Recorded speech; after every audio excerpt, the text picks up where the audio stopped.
Considérons une autre illustration des voies de Dieu, non pas comme dans le cas de David, lorsque la sainteté de Dieu réclamait qu'il soit justifié car le péché ne peut lui être associé, mais dans le cas de Job. Car Dieu, à cause de ses voies mystérieuses, a permis qu'il soit dépouillé de tout ce qu'il possédait. Dieu avait apporté ce témoignage. Il n'y a personne comme lui sur la terre. C'est un homme intègre et droit. Job 1,8. Job était un homme riche. Il avait des brebis, des chameaux et du bétail. Il avait aussi de nombreux enfants. Un jour, un messager apparut soudainement sur la scène, annonçant que tout son bétail avait été enlevé par les Sabaéens. Avant qu'il n'ait fini de parler, un autre rapport lui fut donné. Il rapporta que le feu de Dieu était tombé du ciel et avait consumé toutes ses brebis. Et tandis que celui-ci faisait part de son récit, un troisième messager arriva, faisant part d'une autre calamité. Après les Sabéens, ce fut les Chaldéens qui avaient enlevé tous les chameaux de Job. Avant que ce troisième messager n'ait terminé, un quatrième messager apporta la tragique nouvelle, à savoir que tous les enfants de Job avaient péri. Un grand vent du désert avait frappé la maison qui s'était écroulée sur les jeunes gens et ils furent tués.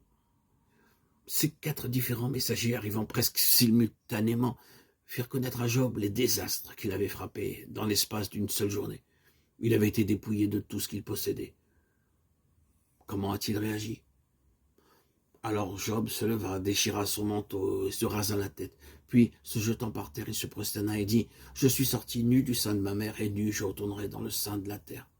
L'Éternel a donné, l'Éternel a ôté. Que le nom de l'Éternel soit béni. » Job 1, 20, 21.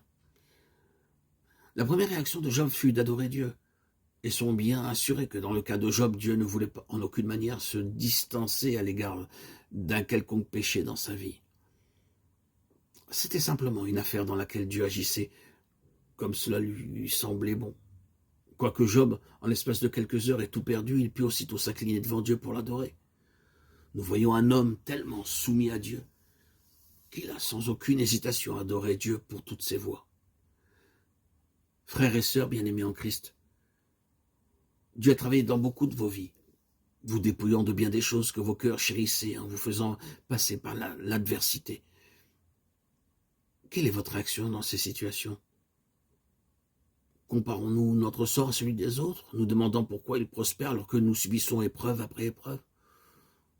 Ou puissiez-vous cesser de raisonner et vous soumettre au Seigneur? Plaçons-nous sous sa puissante main. Alors, vous discernerez Dieu dans votre travail, dans vos relations et dans toutes vos situations, dans votre prospérité et dans l'adversité. Quand vous vous inclinez dans ses voies, vous savez ce que signifie l'adorer. Lorsqu'il y a la véritable adoration, il n'y a pas de plainte. Dans le premier chapitre de Job, nous voyons l'adoration en action et en vérité, quelle que soit la manière d'agir de Dieu envers vous, que cela semble raisonnable ou déraisonnable. Elle est sans nul doute la meilleure. Dans le cas de David, elle était raisonnable, car il avait péché. Mais parfois, comme pour Job, elle ne semble pas justifiée. Elle n'a rien à voir avec le péché, ni avec un manque de spiritualité. Mais lorsque sa manière d'agir envers nous est inexplicable, inclinons-nous devant lui et reconnaissons qu'il fait toutes choses bonnes. Même lorsque ce qui est bon à ses yeux ne reçoit pas notre approbation, qu'il nous accorde sa grâce afin que dès ce jour, nous ne lui apportions pas seulement l'adoration qui procède de la révélation, mais celle qui s'exprime par une acceptation sans réserve de ses voies. Puissons-nous apprendre ces deux aspects de l'adoration et soyons de ceux qui l'adorent à cause de ce qu'il nous a révélé de lui-même et qui l'adorent aussi par leur joyeuse soumission à toutes ses voies envers nous. Que nous soyons pour lui de ceux qui, sans considérer la manière qu'il a choisi de nous traiter, regardent vers lui en disant « Tes voies envers moi sont des voies justes, des voies éternellement justes, rien de ce que tu m'as destiné ne l'a été pour ma perte. Je te rends grâce, Seigneur, parce que tu m'as frustré de mes voies afin que j'apprenne à connaître les tiennes. » Cessons de mettre en question les choses qu'il fait avec nous et nos frères et sœurs. Et cessons de lui demander de nous expliquer pourquoi il agit de telle manière, même si cela nous semble incompréhensible.